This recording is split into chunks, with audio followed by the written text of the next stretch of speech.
gonna wait and see if a couple more people join us for this session. Thank you all for coming. We really appreciate it.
Alrighty, I think we'll start getting started. Thank you all for coming. This is the first session of Money Smart Day 2023. We really appreciate you being here. We have Amal Hall here to go. She is a realtor, and we are very excited for her to be here and kind of, oh, sorry, my dog goes, test her knowledge and kind of learn from her about the real estate. And yeah, if you have any questions, feel free to go ahead and message them. We'll try to get to them during the presentation, and if not, we will save them for the end as well. So we will make sure we get to all your questions and make sure that they're answered either during the presentation or at the end. But yeah, thank you so much. Thank you so much, Serena. And first and foremost, I just want to say thank you to George Mason, Serena, and everyone else involved for allowing me to present today. And like she said, share my knowledge. So let's go ahead and get started. So perfect. So my name is Amal. The easiest way to pronounce my name is I'm your pal, Amal your pal. That's one of the things that I've learned that has helped over the years. But today we'll be talking about all you need to know to buy your first home. I am a local realtor. I'm with Sampson Properties, and the process can be a little bit overwhelming at times, but I'm hoping that today will help you break it down, at least generally, so you understand the general process of it.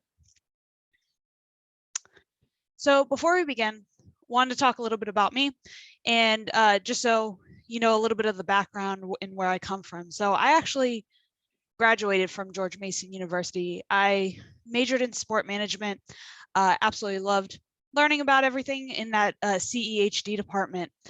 To graduate though, I needed an internship, and it's a little funny how things work because I was actually aiming to be in the marketing department or just marketing in general.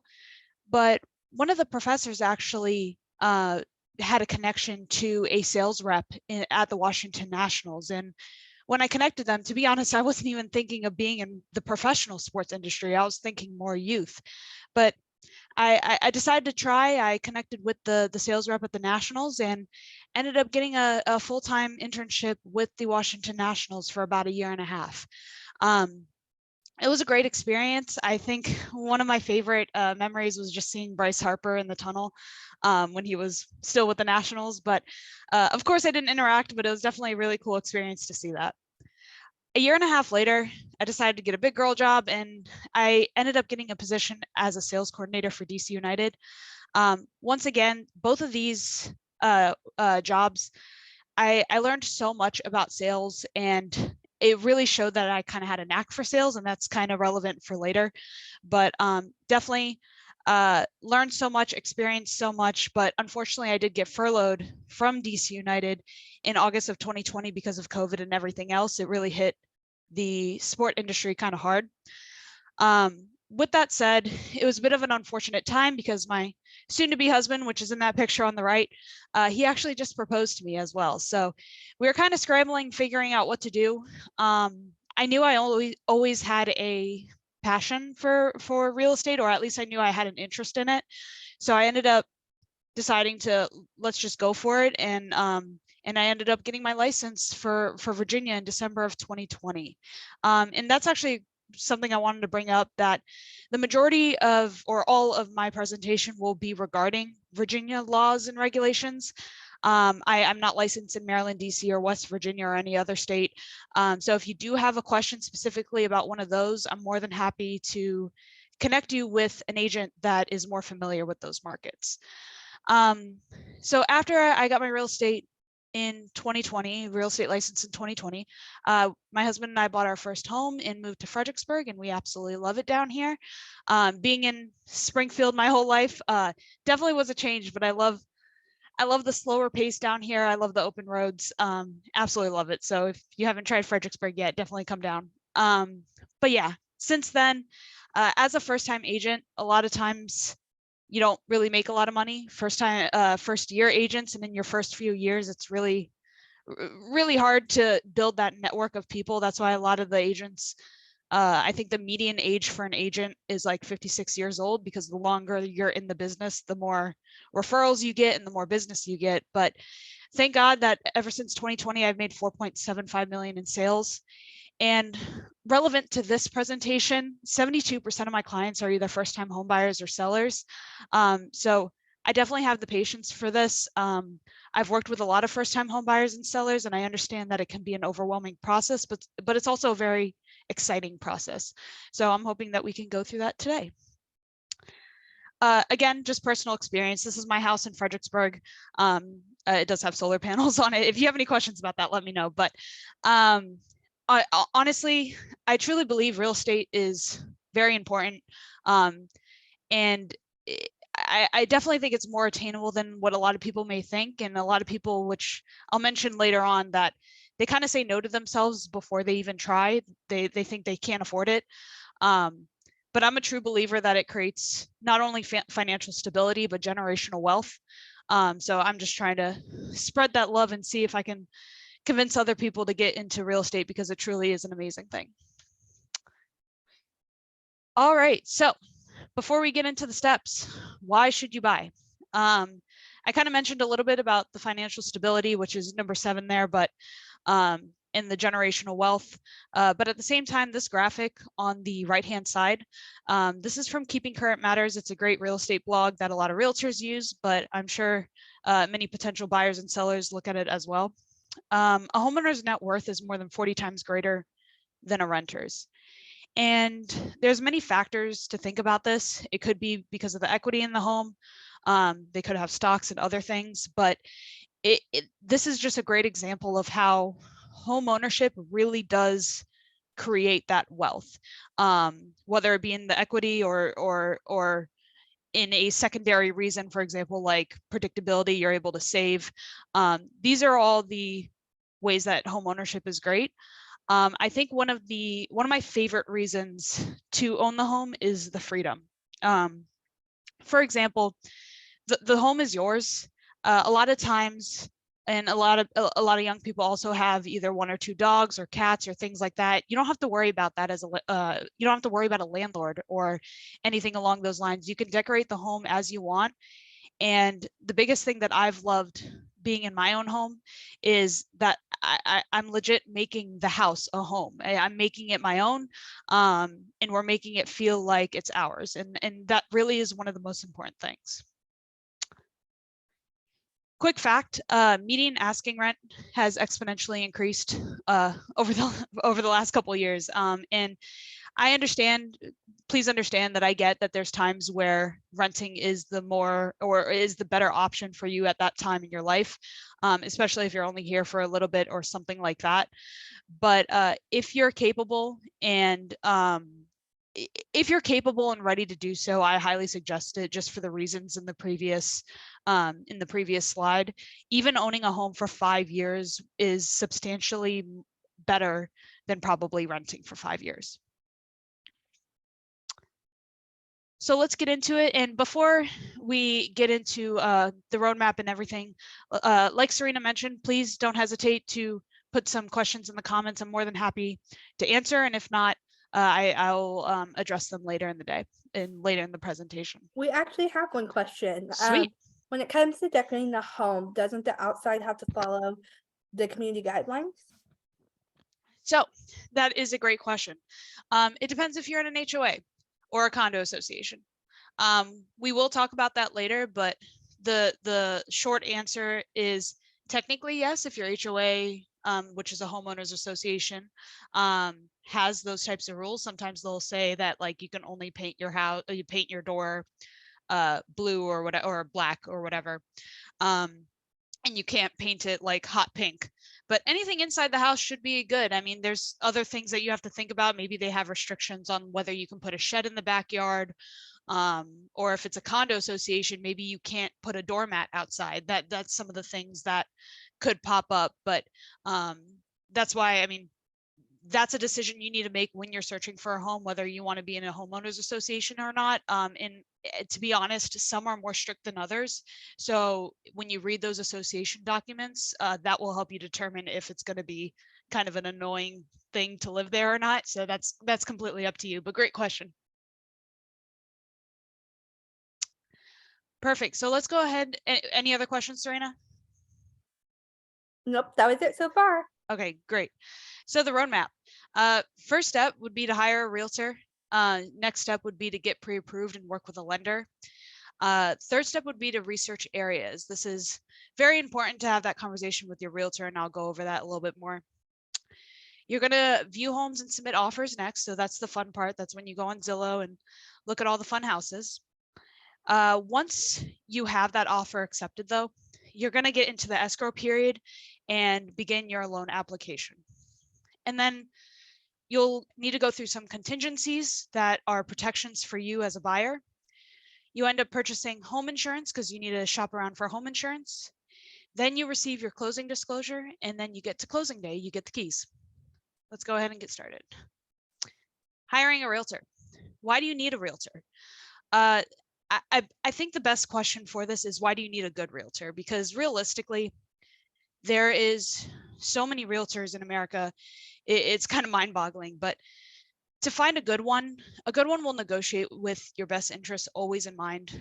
They'll guide you through all the forms and processes. A lot of times I've even worked with repeat buyers and repeat sellers, and they're still a little overwhelmed by all the disclosures and everything you need.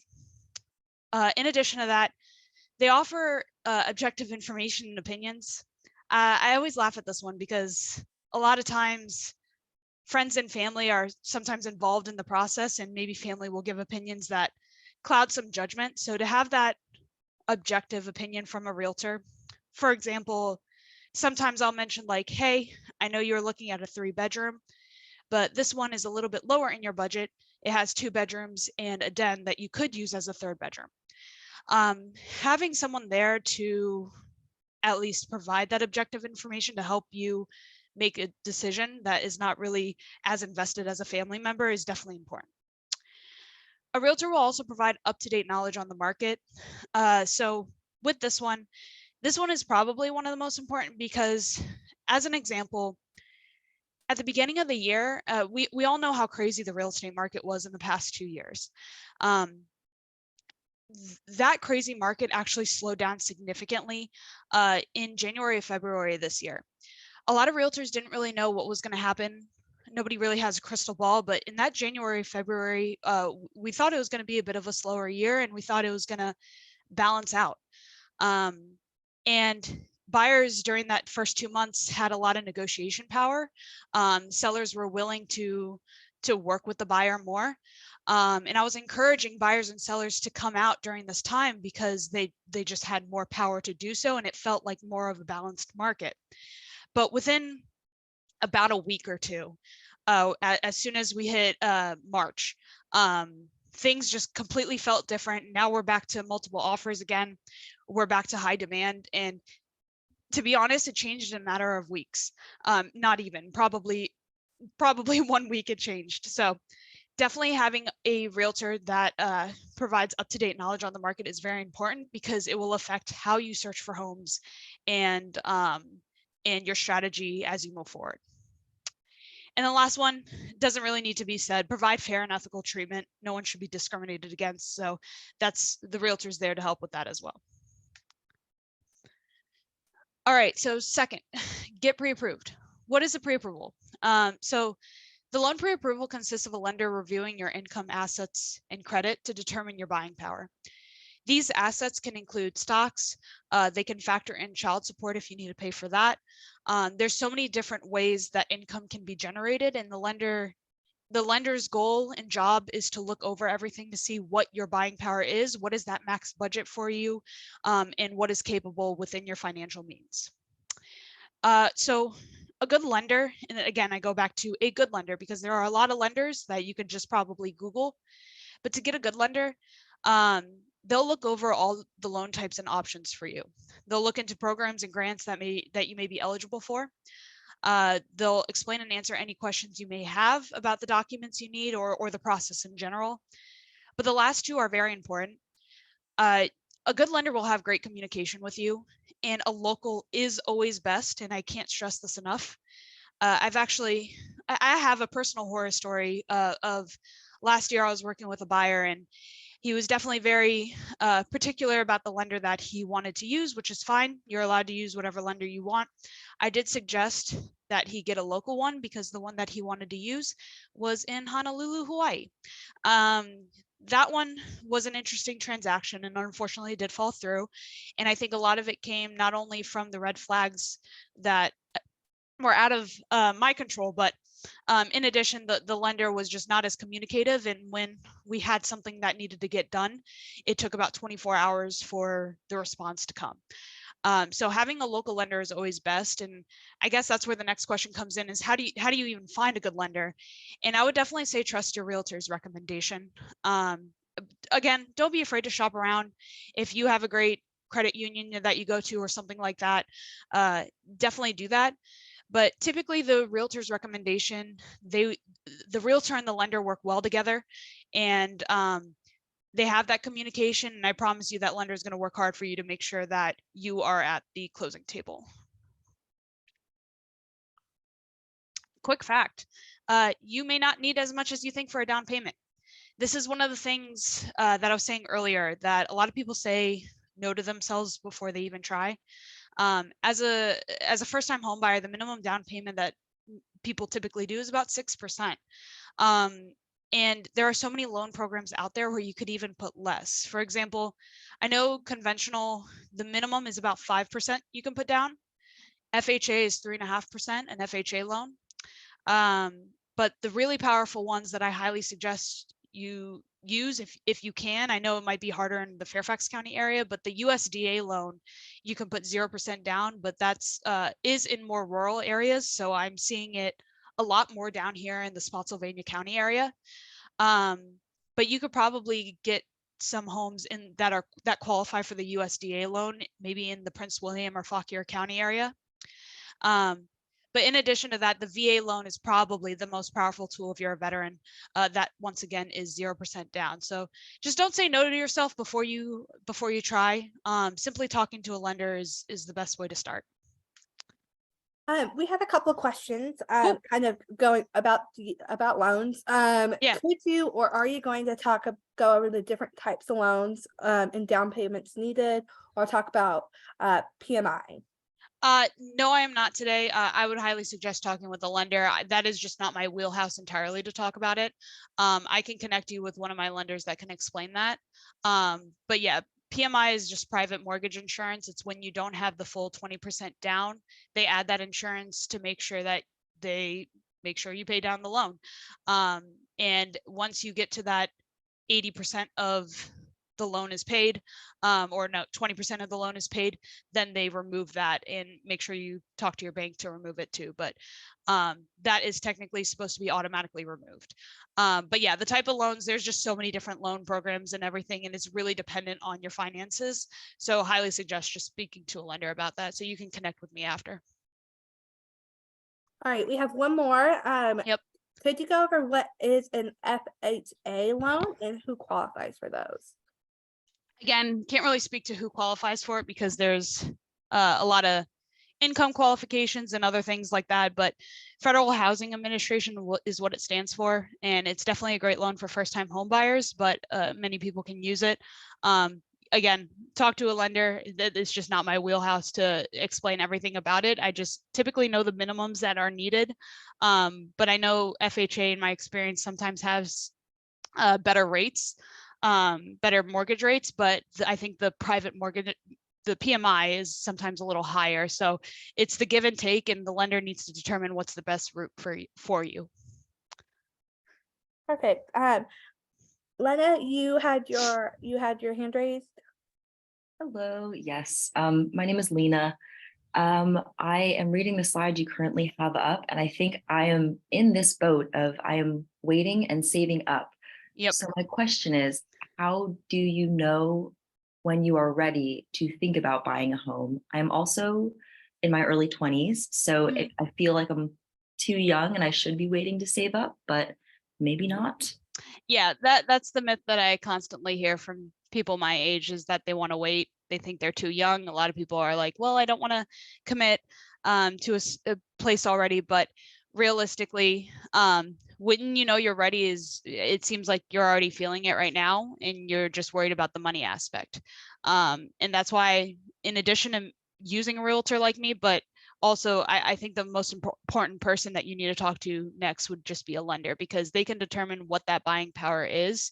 And if it works for you, it works for you. But honestly, once you have that pre-approval, I say you're capable of it. If you're able to get pre-approved for some type of loan, I say go for it, because by the sooner you buy, the more equity you'll have. Because I love this graph, because it shows many people, I mean, even one of my friends was saying that they're trying to save up for 20% down. And I legitimately explained how waiting for 20% down could mean that that same house you're looking at is another $50,000 more by the time you save up for the 20% down.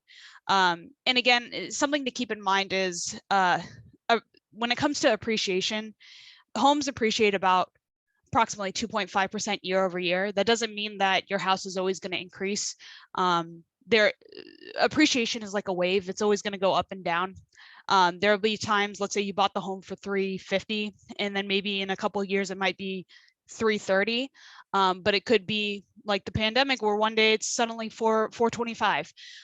It definitely goes up and down like a wave, but it's just so important, because generally it does appreciate, and it's one of the safest investments you can make. A lot of people will save up and put maybe 50K in a stock, in some random stock, and maybe in 5-10 years it's worth maybe 60K. But here, let's say you only put 5% down, then your equity would be 54,000, and that's almost 30,000 more than the original money that you put down. Sorry, I hope that answered your question. Okay, sweet. Let's keep going. So, research areas. So before looking at homes, this is, again, one of the important parts of talking with your realtor. And again, a good realtor will have this conversation with you about the difference between a want and a need, and what are those non-negotiables. And for an example, some of the things to think about is commute a factor. Are you willing to drive farther? Do you want to be right next to your work? How many beds do you want? How many bathrooms do you want? These are all, and when I say the non-negotiables, these are the items where you're like, I definitely need a one-car garage, or I definitely need a top level condo. I don't want to be on the ground. Those are items that the realtor needs to know, so they can help. And then this is just a quick fact about Virginia specifically, but Virginia is a buyer beware state. And what that means is they can, that you are responsible for researching areas you want to live, and you need to check the crime and sex offender registry as well. It is up to you for that. So view homes and submit our offers. So this is the fun part. Like I said, this is where you can look at Zillow, and you can look at homes that fit your criteria and see if they're a right fit for you. Now, the market really is dependent on the strategy you need to use for the offers. I don't, and this is something to bring up, but I truly don't believe there's essentially a bad market to buy. And that's one of the reasons why I was telling you about the previous graphic of the equity growth. Because even buying, I mean, my husband and I, we bought technically quote unquote at the peak in during the pandemic years, but we understand that we're going to live here for a while, and the home value is going to go up and down. So maybe in a couple of years it might go lower, but by the time we need to move to our next house, it could be higher. We just don't know. It's that risk taking and investment. But we're satisfied knowing that our payment is mostly going to stay the same. We don't have to move. We don't have to worry about a lease, and we don't have to worry about a landlord. But with the type of market that the real estate market is in, like I said, it affects how you put offers. And in a seller's market, which technically we're kind of in now, and we're definitely going to be for a while just because of how low inventory is over the last few years, offers are more competitive. Buyers are more willing to offer more with less contingencies, which I'll go over that in a little bit. In a buyer's market, homes are on the market a little bit longer, less competitive, and buyers have more negotiation power. And that's that feeling, even though inventory was still low, that feeling was felt in January or February of this year, just because of how slow the market was. And then your realtor will guide you in the best way to balance competitiveness and risk taking.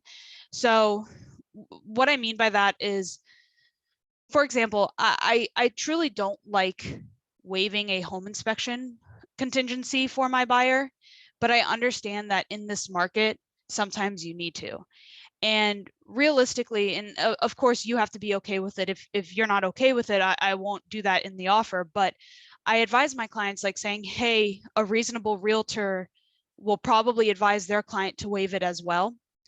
And this home seems to be in good condition visually. And I understand that there could be stuff underneath the surface that you can't see, but it's that risk you're willing to take, especially if the home seemingly looks like it's in good condition and has been well taken care of. And it's one of the things where it just makes your offer a little bit more competitive. And I use common sense. If the home looks like it's in rough shape or hasn't been taken care of, and all of the roof is about 15 years old, and the HVAC system is another 10 years old or 15 years old, that's where I'm like, okay, I think a reasonable realtor will want to protect their buyer and keep the home inspection in place. So let's definitely keep it in place. And then tips during your home search. In a market like this, this is very important. Don't get discouraged. I personally, thank God, I haven't been in a position where I'm writing like 20 offers for one of my buyers, but I hear stories on the internet and stories from other agents where they've been working with a buyer for over a year or two, and they just keep getting beat out. And I think a lot of that comes from the realtor having a better strategy for the buyer. But anyways, it's the idea of just not getting discouraged. There's a lot of times where you might get beat out, but it really just takes that one to get accepted. And that's where the other one, the second picture, comes into play for fear of missing out. When my husband and I were looking at homes, I know my mother-in-law always said that there's always one around the corner. And if it's not meant to be, it's not meant to be. We put offers on a couple, lost them, but I am so thankful that we did, because the home that we're in now, I just absolutely love it. And I know it's a starter home. I know it's a stepping stone. But definitely, yes, there's always another one around the corner, but you need to be focused on the now. And if you're ready and you can see yourself in that home, definitely try to put an offer, and don't worry about the ones that are coming on the market a week from now. Perfect. We have a few questions. Yeah. I'll ask a couple of them right now. What sites do you recommend to find homes in this area? Technically, Zillow's the most popular one, but I personally like to use HomeSnap. When you're working with a realtor, they can set up a search alert for you that actually fits your criteria, and the homes go straight to your email. So I would say that would probably be the best.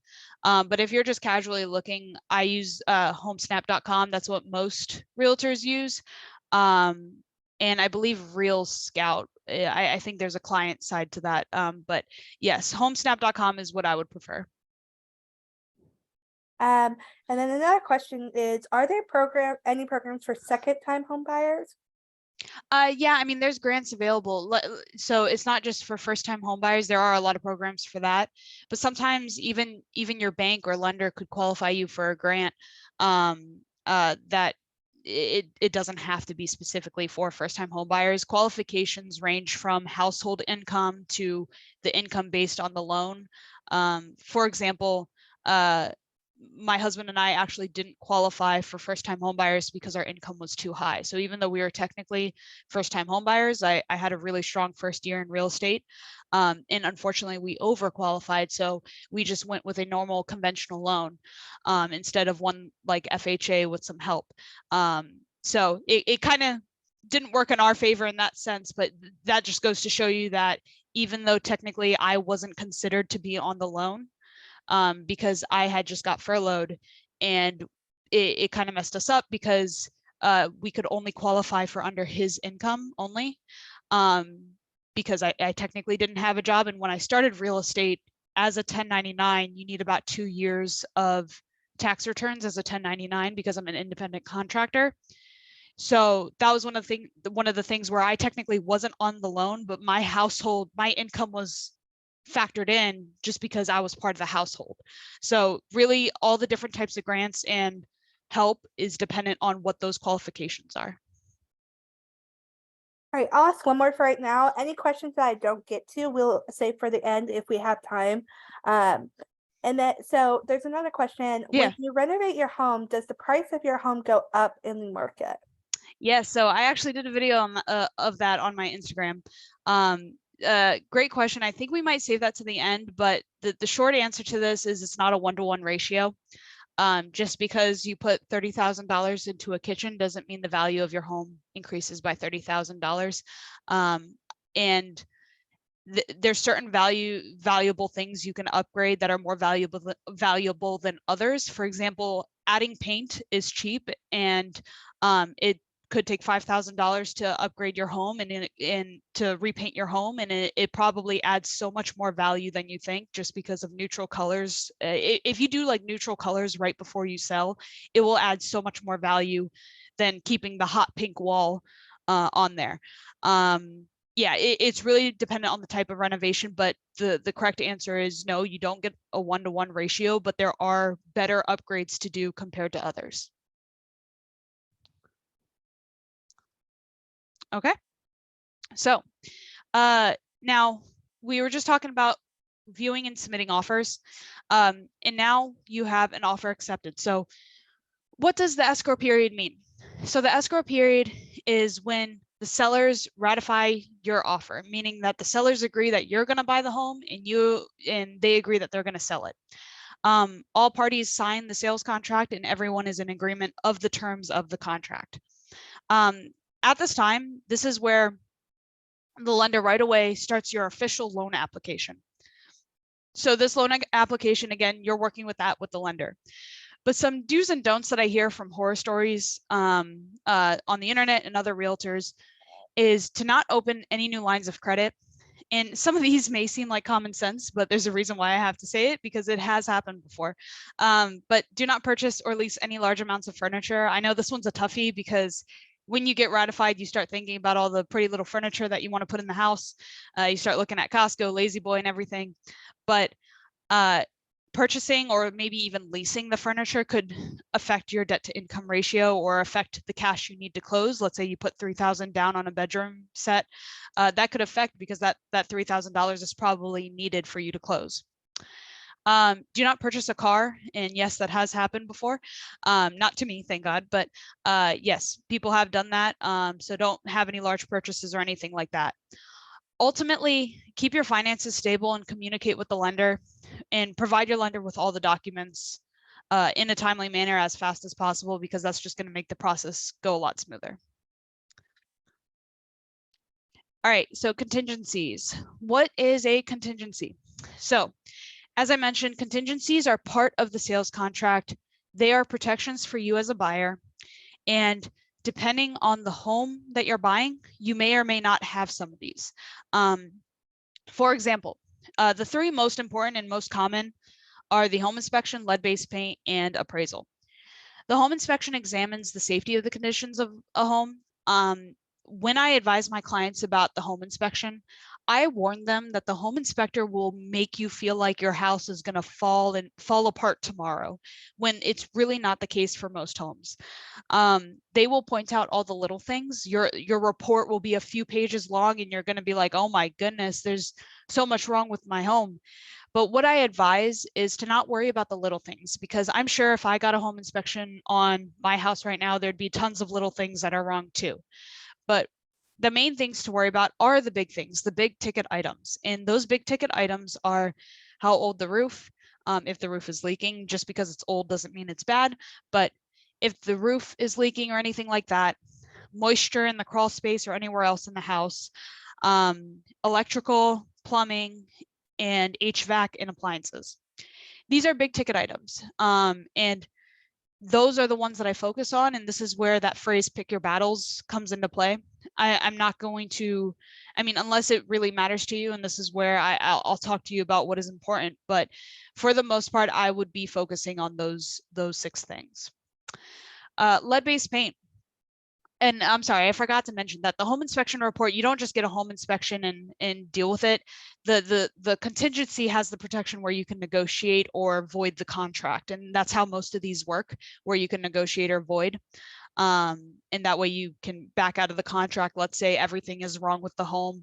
The roof is 50 years old and you need to put another 50 grand into the house. If that's the case, then that gives you that protection to back out. Lead-based paint, this affects housing built before 1978. So we actually don't see it too much anymore, just because the flipping business has been crazy over the last few years. Thank you, HGTV.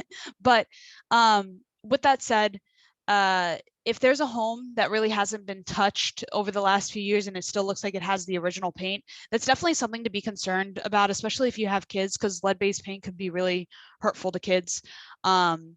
But for the most part, it's not something to worry about if it looks like the home has been recently renovated over the last 10, 20 years. I don't think it's something to worry about, because typically the paint is either painted over or completely removed. Then the appraisal is the third most important. To be honest, probably the first, but an appraisal and assessment of the fair value of the property, and it's different from the market value. So this could get a little bit confusing, but the appraisal protects you from overpaying. So an appraiser comes to the property and appraises the fair value of the home. What you offer is different than what the appraisal is. And the lender will only give you the loan based on that appraisal. So you could offer $350,000 for a condo in Fairfax County, but if the home is only worth $340,000 according to the appraiser, then the lender can only give you the loan for $340,000, and that $10,000 gap needs to either be negotiated down, or maybe you bring that money to the table if you want the home bad enough. There's a lot of options you can do, but it protects you and gives you that option to negotiate with the seller to be like, hey, this isn't good. But keep in mind that if it appraises for higher, if you offer $350,000 and all of a sudden the appraisal comes in, it's worth $360,000, that's $10,000 in equity that you have right there the moment you close on the house. For the WDI inspection, what does WDI mean? Now, the WDI inspection is wood destroying insects. This is to look over carpenter ants and carpenter bees, anything that eats wood, because they want to make sure that that's not there. In Virginia, the seller has to pay for the remediation if damage is found. So this is a very important one as well, especially if you're in a townhome, just because with the homes being attached to each other, sometimes a neighbor might have a carpenter bee or a carpenter ant, and it could get into your yard. So definitely have some pest control if you're in a townhouse, even if you're in a single family home too, but it is very important. The next two, septic and well, these are dependent on if your home even has it. And this is one of the reasons why many of these contingencies may or may not be included in your sales contract. The septic tank is where your sewer goes. It's when you are not on public sewer. And this is to make sure it's working well. Having to rebuild or re-put a septic tank in your yard could be 10 to 20, even more $1,000 if if for some reason it's not working right. And that's definitely a big cost. So septic tank is very important if for whatever reason you're in a more rural area and you are not on public sewer. Same with the well, is just to make sure that your water is safe to drink and safe to use, and make sure the well is working well. And then the last one is the Homeowners and Condos Association. And this is what we were talking about a little bit earlier. Before we go over into what that protection is, let's just quickly go over to what the difference is. So to be fair, condos and HOAs are essentially the same. The biggest difference is HOAs are typically a little bit cheaper and condos are a little bit more expensive. However, condos typically will include the trash, water, and all the other utilities, sometimes even internet, depending on the condominium that you're buying. But yes, the monthly fees typically are higher, but they also cover amenities like the gym if they offer it, or a pool in the common areas of the building. With an HOA, monthly fees can typically be cheaper, and they typically don't cover utilities except maybe trash. Sometimes you see that in townhome neighborhoods and in single family home neighborhoods where it covers the trash. Other than that, though, it covers the playgrounds and other community amenities, just like the condo. So essentially the same thing, but the difference is a condo association is different from a homeowners association. They're essentially just two different types of organizations that control the neighborhood or the community. And the protection that involves with this, so let's go back to here. So this is a contingency, and I don't want to call it a contingency. This is a protection because it's not really a contingency. It's a protection that you cannot waive as a buyer in Virginia. So the seller is required to provide you with the owners association documents, whether it's a condo or HOA, that are up to date. And these association documents will give the rules and regulations on what is going on the property. If there's any violations on that specific home, like for example, if the color of their door is wrong, the seller might need to change that before selling it because it's a violation. It's up to them. But it also goes into the rules and regulations of the association itself. And this is where it protects you, because I highly suggest, and these, I swear, these association documents can be hundreds of pages long. But the best thing to do is read over it, and you have 3 days to read over it and back out of the contract if need be. If for whatever reason the association says you can't have pets or something, or some random thing that if you want the color of your door to be pink and it doesn't allow it, then that could be something where you can back out. This is a 3-day right to rescind, and it is something that cannot be waived. And I know the contingencies part was kind of a lot. Is there any questions on that? Not just a second. I'm looking. Not right now. But if Okay. y'all do have questions, feel free to put them in the chat or ask the question. And I'll get kind of check them out and either get to them at the end, or I'll flag. Okay. So number 7 is the closing disclosure. So 3 days prior to you closing, you should receive this closing disclosure. And again, I don't try to touch into what the lenders do specifically because that's their wheelhouse, but essentially what a closing disclosure is, or also known as a CD, is a 5-page form that provides the final details about the mortgage loan that you have. It includes the loan's terms, the projected monthly payments, and more. This is very important because at the bottom, it actually shows how much that cash to close, how much you need to bring to the table. So make sure to review this. This will mention if the loan is assumable. It mentions your principal and interest, mortgage insurance, and everything in between. So review it, make sure everything's okay, because these are the final details of your loan. And then congrats, we're finally at closing table. And this is the exciting part. This is when you get the keys. But there's a couple serious things before you even get the keys that we need to talk about. And it goes into what the cash to close is, because you need to wire that money to the title company. And something that I need to emphasize is how wire fraud has been gaining so much traction over the last decade or so. And I've heard the horror stories of people transferring hundreds of thousands of dollars to the wrong person and losing their life savings. And like I said, it's real and it's important. 100% do not trust any email or call saying that the wiring instructions have changed from your title company. A lot of scammers can get really good and the email will look real, but most title companies will have a secure portal. The most common one, especially in this area that I've seen, is Qualia, Quaila. The title company will add you to the portal once you have a ratified contract, but only trust items through that. And if you have any concerns or doubts, call the title company, call your agent, get to the bottom of it. Do not do anything until then. And then, like I said, what to bring to the table.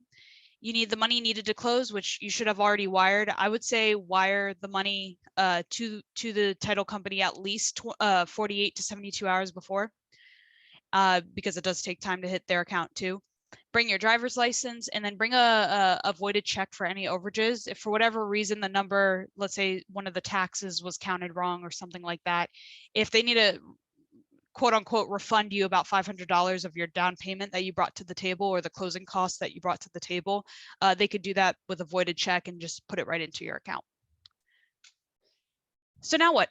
That is it. You have the keys. You're a homeowner. I know I kind of sped through a lot of the process in general, but it's not too hard. It's just getting your ducks in a row. And that's why I have the ducks there. That's one of my favorite phrases I like to say. If you do have any questions, though, you can scan that QR code. That's where all my social media is, and also a way to schedule an appointment with me. But realistically, I can't stress this enough that just talk to a realtor. Whether you're looking to buy in one year, 3 years, or 5 years, getting your ducks in a row is very important, because if for whatever reason, as an example, that you need to just bring up your credit score by just a couple points, let's say you're at 635, a better rate for you will come at that 640 range. And if you have a year to plan, you can work on that, and that could give you a better rate in the long run, instead of dealing with it 3 months before your lease ends and you're rushing to find a home. So prepping is always best. Get your ducks in a row. And I think we're all set. Any questions? Yeah, so we have quite a few. I'll Okay. go over them as quickly as we can.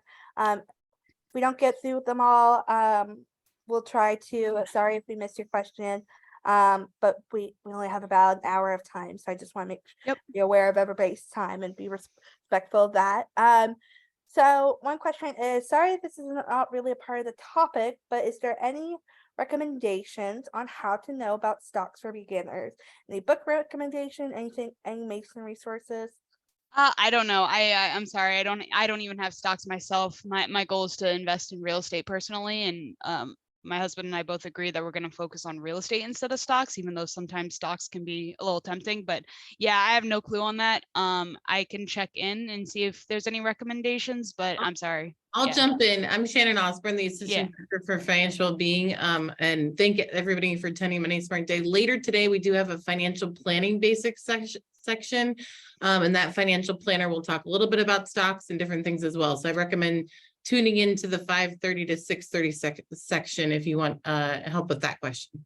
So listen to her. Thank you, Shannon.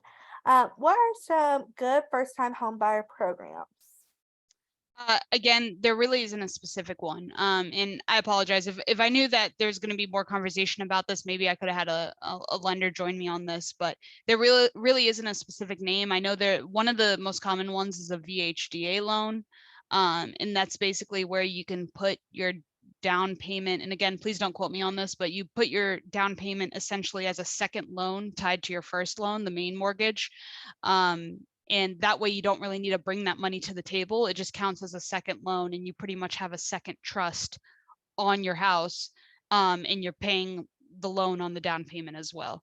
But again, to qualify for it is you need to qualify for it, and also it also takes longer to close sometimes because you're dealing with the government, and we all know that the government takes a while for everything. So that's something where your days to close typically is around 30 to 40 days, but sometimes with the VHDA loan, it could take longer. But yeah, again, I'll just keep reiterating, and I'm sorry if I sound like a broken record, but speaking with the lender is the best way to go about that.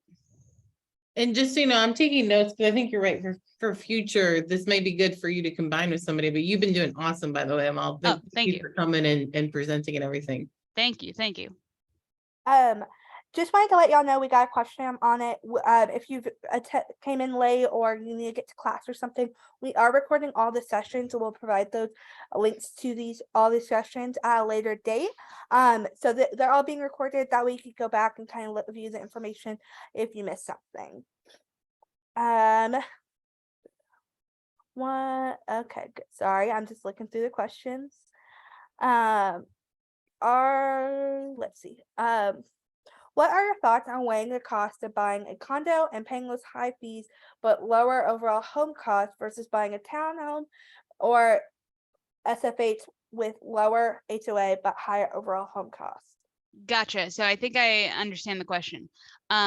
Very good question, because I'm actually working with a buyer that's at that range right now, and we're trying to determine whether he wants to pay more for a townhouse and kind of up that budget a bit, but with a lower HOA fee, and instead of going with a lower cost condo but paying higher condo fees. It's really at that range in Fairfax County specifically. That 385, to be honest, not even 385, but you could probably get a townhouse that needs some work around 385 or high threes. And so yeah, 390 to about 450, you're kind of in that range of you can push for a townhome. If you're pre-approved for maybe like 350 and under, it's going to be very tough to find a townhome at that price range unless you get into more Prince William County, North Stafford, and Fauquier, or maybe Manassas area if you're open to that too.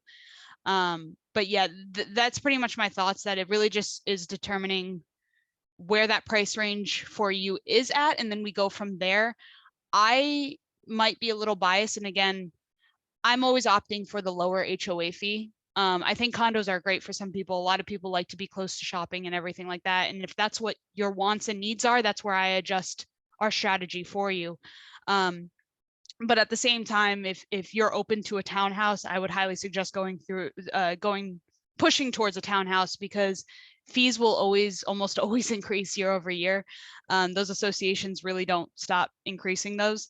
And having let's say $100 a month payment from the HOA is better than $650 a month from a condo. And it also affects your monthly payment as well. So your principal and interest that you pay on your mortgage could be $1,500 a month, but if the condo fee is another $500 a month, you're essentially paying $2,000 a month, and that will factor into whether you get approved for that loan or not once you ratify on the contract. Awesome, thank you. Are realtors able to conceal facts or history of the home? No, we have certain disclosures that need to be disclosed, and the seller has a document that needs to sign saying that they don't know anything about their home. If they answer honestly, there's certain things that they do need to disclose, but essentially as a realtor, we can't hide it. If there's a pertinent fact, I think that's the word that the legal definition uses, a pertinent fact about the home. For example, if I know that there's a leak, if the seller tells me there's a leak in the house, I need to disclose that. So that's one of the reasons why working a realtor is important, because if you're unrepresented and you're working with a seller and trying to do it on your own, they don't really have to tell you. But if the realtor has found out, they're ethically obligated to let you know. And again, is every realtor perfect? No, but a good realtor, and that's why I say a good realtor, will ethically abide by the rules. So somebody asked for your Instagram. However, if you would like her Instagram handle or anything, go ahead and scan the QR code. Yes. And I'll take you to everything. Another person asked, are your consultation appointment free of charge, or what does that look like? Absolutely free. This upcoming week, I'm a lot freer than this week. But yeah, definitely scan it. No obligation, absolutely free. It's just a chat to see where you guys are at. And if you're ready to take that next step, I connect you with one of my realtors, one of my lenders, and we go from there. So somebody asked, do you work with someone who lives in Maryland? I like I said, I'm not licensed in Maryland, but I'm more than happy to refer you to someone. So I could definitely do that. I know many realtors in Maryland that can help you. Alrighty, so another question we got, right now, it is cheaper to rent than buy regarding monthly payments, mortgages, plus home insurance, plus taxes, plus HOA, etc. Yeah. How can you convince someone it is good to purchase a home if they could pay less monthly to rent? You might be paying less monthly, but that goes back to the graphics. And I'm not sure if you were here at the beginning, but there's a few here. Let me try to find it real quick. So this one is probably one of the best examples, but that it's a great point. And that's why sometimes I say sometimes if you're in a position where renting is better, that's great. But in the position of you're able to buy a home, but you just want the cheaper month-to-month payment, it is still generally, in my opinion, better to buy because you are not paying someone else's mortgage. That money that you're giving to your landlord is not going to your principal payment. It's not going to your loan. You are not getting that money back. When I'm paying my loan off, I know that the principal is decreasing. And then when it comes time to sell, that equity that I have is going to come, hopefully, again, the market changes, but hopefully it comes back to me. And typically in real estate, that is a pretty safe risk to take. And again, it goes back to the reasons why. I think you're mainly thinking about just that monthly payment. Like, yes, it's cheaper, but there's so many more other benefits to home ownership other than just that monthly payment. Alrighty, someone asked about like the stats of home buying. Like how long do people stay in their first home, Yep. second home, age range of those, family situation. I think they said because it's such a huge purchase, people have this preconception about only doing it so many times. Yeah. Do you know of any good resources for people that kind of want to look for the stats of that? Yeah, NAR, which is the National Association of Realtors, just did the study. They just released it earlier this year. I apologize, I don't have the exact website to in my head at the moment, but if you go to the National Association of Realtors and Demographics, I believe they have a version for potential buyers and sellers to look at what the demographics of certain home buyers are. From what I remember viewing it earlier this year is that multi-generational homes are increasing significantly. I mean, that's pretty common with the cost of living increasing, especially in Fairfax County. Even my husband and I, we lived with our parents for a long time just so we could save up. And so multi-generational homes have increased. And the average, I don't know about specifically like first home, second home, third home, but generally the average amount of time spent or living in a home is about 7 to 10 years. But again, just based off this graphic, even living in 5 years could earn you up to $54,000 in equity as well. But typically people live in their homes for about 7 to 10 years. Awesome. And I think we have time for one more question. Yep. So we asked, what does the ideal plan look like? Buy or start a home, buy or start a home, 2, stay until the equity equals how much of your second home, or what would you recommend that plan look like? Stepping stones, 100% stepping stones. And I know I bring up my family and my husband a lot. It's just because I feel like I'm one of the best examples of what should, I don't want to say what should happen, but the stepping stones of buying that first starter home, we know that we're going to most likely outgrow this house. But the 3 bedrooms is good for us for now. It's good for us when we have a kid or two, but we know once it gets tight, we get to use the sale of this home or rent out this home or use a home equity line of credit. It's where you take a loan out on the equity of your home. I am not good with that stuff, but I would say talk to a lender. But we could also do that to help with the down payment of the next one. The stepping stones is important. And that's one of the things where I say, try not to push for that dream home. And trust me, I wanted a single family home on like 5 acres, but I didn't have the money for that. So having those stepping stones in place will get you to that financial stability. Don't feel like there's I know somebody said earlier that like they think they're too young. Try not to put parameters on what a home ownership looks like. Anyone can do it if you have the income, credit, and stability to do it, and if you're ready to do it. Don't think it's too late or too early. It's just, I keep repeating it. a home, you'll make so many memories in it, but it's also one of the best and safest investments you can make. And that's it. Awesome. Thank you so much Yeah. for sharing all your knowledge today. So if you have any more questions or would like to schedule a consultation, make sure you scan this QR code on the screen. I want to thank all of you all for attending. We do have sessions going on throughout the rest of the today. And there's a link in the chat that Shannon sent with the future times for those sessions as well. So if you have time to check this out, that'd be great. We really appreciate y'all coming and we hope you guys learned a lot. Have a great rest of your